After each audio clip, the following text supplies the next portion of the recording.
Sa ngalan ng Ama at ng Anak at ng Espiritu Santo. Amen. Panginoon, gabayan niyo po ang lahat po ngayon ng mga nahihirapan, ang lahat po ngayon na may mga pinagdadaanan, at lahat po na mayroon pong kinakaharap na mga problema. Palakasin niyo po ang mga pinanghihinaan ng loob. Pagalingin niyo po ang mga may sakit.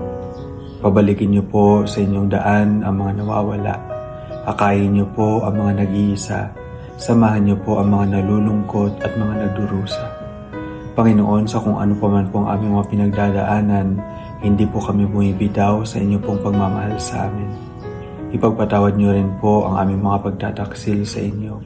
Ipagpatawad niyo rin po kapag kadalasan po kami ay nagiging makasarili.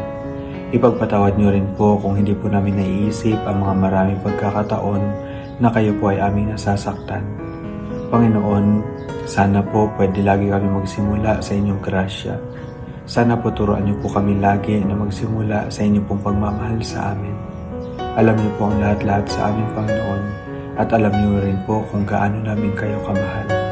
Huwag niyo po kaming iwanan, Panginoon. Huwag niyo po sana kaming pababayaan. Ang lahat po ng aming mga panalangin ay sinusuko po namin sa inyo dahil kayo po ang nakakaalam ng lahat ng makakabuti sa amin. Ito po ang aming dalangin. Amen. Sa ngalan ng Ama, ng Anak, ng Espiritu Santo. Amen.